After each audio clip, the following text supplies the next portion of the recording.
Hey friends, this is Angela from Art of Creation Homestead, and of course you're in the kitchen with me again, and I'm going to show you how to make another really quick, easy, delicious cake.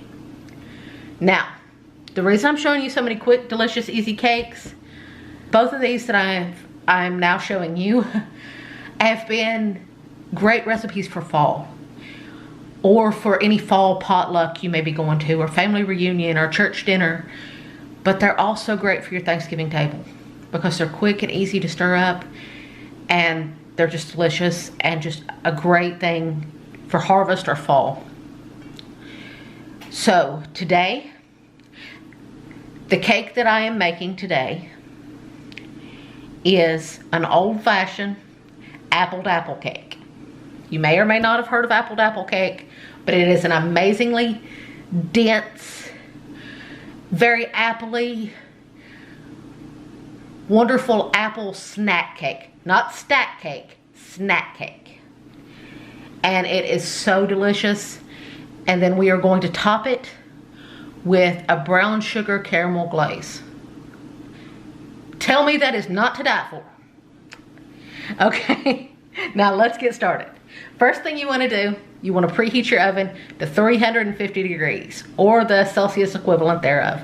Then you want a 13x9 baking dish, and you want to spray it with cooking spray. You can grease and flour, but it's unnecessary really with this because there is so much fat in this that it's really unnecessary.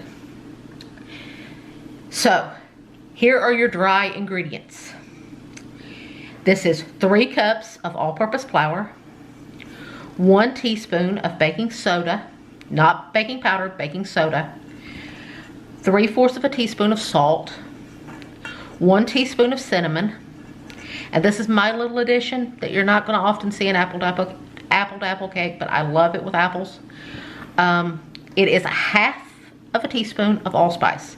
If you do not have allspice, you can add just a little extra cinnamon, but it's not going to taste the same. That allspice is just going to add something special to it. It's going to add a little something. Now, you want to whisk those together so that your spices get mixed in. You want your spices mixed in throughout your flour because you're less likely to have a clump of spice in your cake that way, because there's nothing that will ruin a cake that has spices in it quicker than chomping down on a bite that has a great big lump of cinnamon in it. Nothing will ruin a cake as quick as that. So whisk it really good together. Get those spices all mixed in. And it already smells good. When you start whisking that in, your spices mix in so well, and it opens them up and it gets them all nice and fragrant again, and it already smells wonderful. Now we're going to switch gears and we're going to go to our wet ingredients. So in this bowl, we have 1.5 cups of granulated sugar, which we use pure cane sugar, and 1/2 cup of firmly packed light brown sugar. And we have 3 large eggs. I know you're thinking, you said this was wet ingredients. You added sugar to that. Sugar is considered a wet ingredient because once you add liquid to it, it will dissolve into a liquid. So now we are going to add in our fat. And we are adding that fat in the form of 1 stick, which is 1/2 cup, of melted unsalted butter. Now you want to melt this, and then you want to let it cool for just a few minutes, because you don't want it to go in hot because it will melt your sugars and it'll make for a greasy cake. So you want to let it cool. So now you want to make sure you get every last drop of that butter. You don't want to miss a drop of butter. Come on, everybody loves butter. Now, we also have 1 cup of a neutral flavored oil, just use the oil of your choice, and 2 teaspoons of vanilla extract. You want to add all that in. Make sure you get all that vanilla in there. You don't want to miss that vanilla. So now, we are going to use a whisk. Break up those yolks real good. And you're going to whisk all of this together. It's not going to take long to come together. Just like with the pumpkin chocolate chip cake that I showed you, You don't even need a mixer for this. That one you at least needed a mixer for the icing. You don't even need a mixer for the glaze for this. This is super, super easy. You can have this ready in no time, and you can serve it warm, room temperature, cold, whatever, and it's gonna be delicious no matter what. But it's just gonna be a great quick fall dessert that you can just whip up in a hurry. Now it has to bake for a little bit, but who's complaining about something having to bake for a little bit when it's so easy to stir up? So now everything's all mixed in. You have to make sure all those clumps of brown sugar are nice and mixed in, because brown sugar tends to clump a little bit. So now we are going to take our dry ingredients. You want to add in about half of your dry ingredients, and you want to stir that in really well. You want to stir the first half in really well.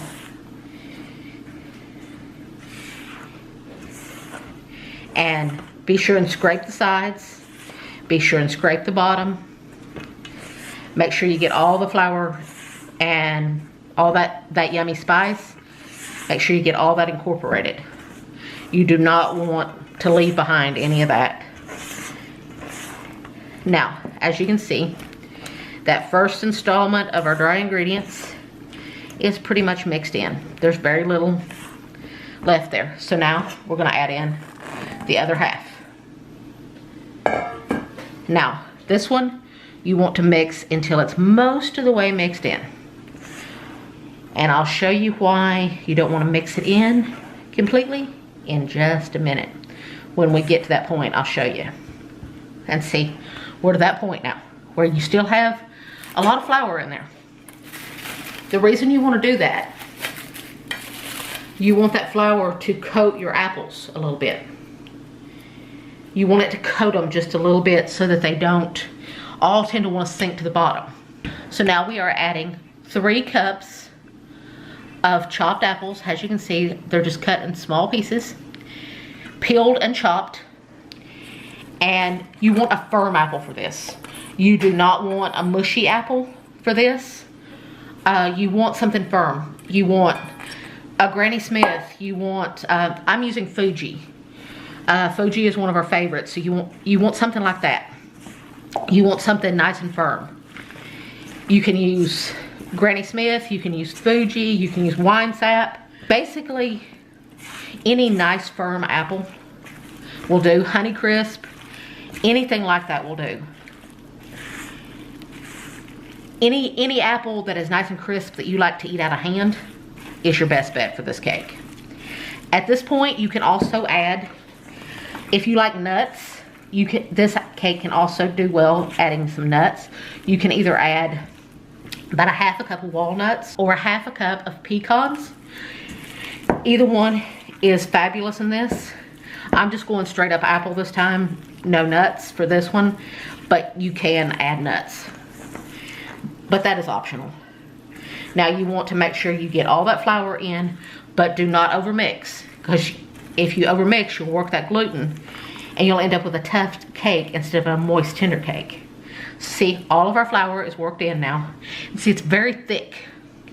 See, it's extremely thick. And I know it looks like I probably did something wrong, because cake batter probably shouldn't be that thick.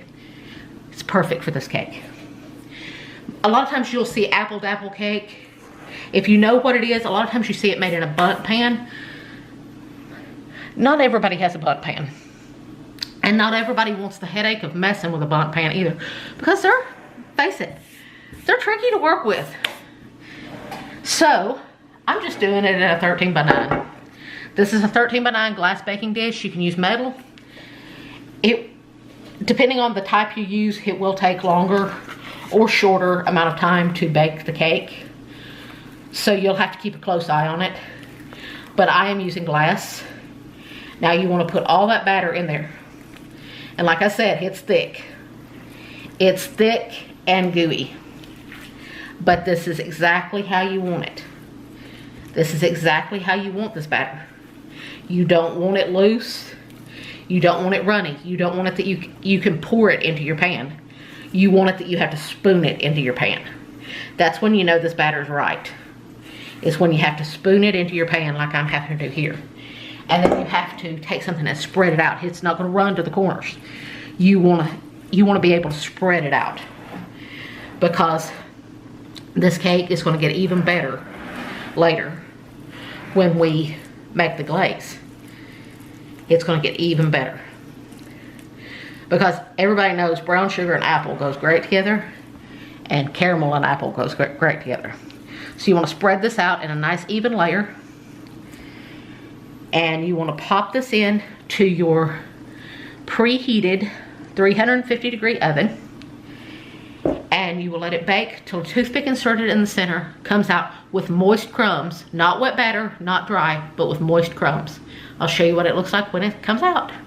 So this deliciousness is out of the oven and it smells so good. So now, it just came out of the oven. It baked for, I know it's oddly specific, mine baked for 44 minutes. Depending on your pan, the type of pan you choose to use, and your oven, it could bake anywhere from 40 to 50 minutes, possibly even a little more if you're using a different kind of pan. The best way to know is to do the toothpick test and poke it in the center, and when your toothpick comes out with moist crumbs on it, you know it's ready. So now it's out of the oven. While it's still hot from the oven, you want to take a skewer. I'm using a bamboo skewer. If you don't have any skewers, you can use a toothpick. A toothpick will work just fine. And you want to poke holes all in your cake. I know this sounds crazy because you just spent all this time baking this beautiful cake and now you're going to poke it full of holes. But trust me, you want to do this.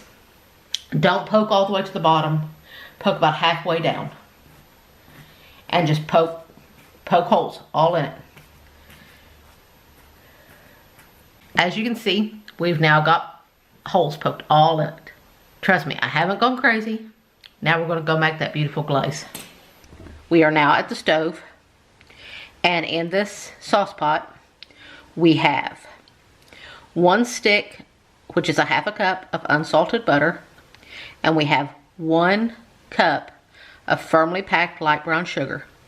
And to that, we are adding 1/4 cup of heavy cream. If you do not have heavy cream, you can just use milk. It'll be a little less rich, but it will still be good. The heavy cream will just add a little extra richness to your caramel glaze. It'll just make it a little richer. Now, you're going to turn your heat on about medium, especially if you have a heavy bottom sauce pot. If your sauce pot isn't so heavy bottomed, you may want to turn it down on about medium low, because you don't want this to scorch or burn. So you want to stir this all together and let your butter melt and your brown sugar melt. Once it's all melted and it comes to a boil, then I'll show you what we do next. Okay, as you can see, it's now at a boil. Now you want to set your timer, and you want to boil this for 90 seconds. I know that's oddly specific time, but that's perfect. That's the perfect amount of time. You don't want to boil it for any more or any less. And you want to stir it the entire time you are boiling it. Do not stop stirring, because it will burn. If you stop stirring it and walk away during that 90 seconds, it will burn. So you do not want to stop the stirring and stop scraping. That's why I'm using a silicone spatula, so that I can scrape the bottom and the sides really well with every turn of the pan. And as you can see, it looks really good, and it's smelling amazing.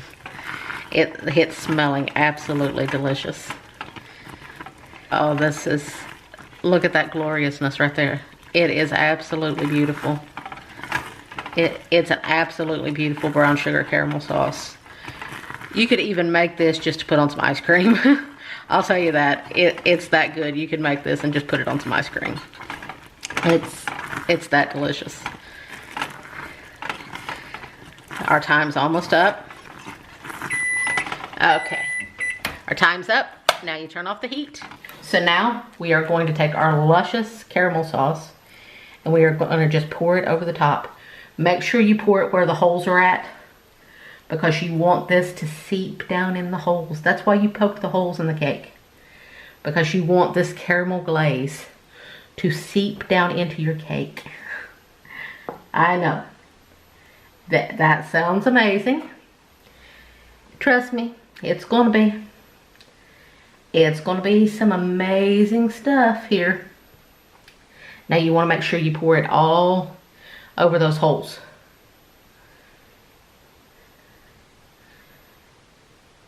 Because the more seeps down into the cake, the better. Now some is gonna stay on top, but not a lot.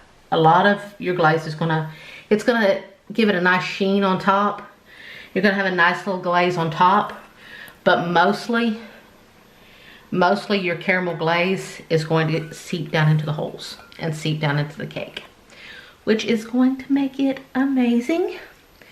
Now, if you see any holes that didn't get any love, then take your spatula and just kind of push your glaze around so that you make sure all your holes get some love. Some brown sugar caramel love. Now, you want to let this cool. You don't want to eat it right now, because this glaze would burn you up right now. So you don't want to eat it right now. You want to let this cool to about room temperature, to slightly warm to room temperature. You can serve it warm, or you can serve it room temperature or cold. It's going to be delicious no matter how you serve it. I promise you it's going to be delicious. So now we are going to leave this to sit. And, oh, I nearly forgot to tell you. Any leftovers of this cake, if there is any leftovers, need to be stored covered and in the refrigerator. Now we are going to leave this to cool, and we are going to let Jason taste it when it's dessert time. Okay, here we go. I get to be the old guinea pig. Such a tough job.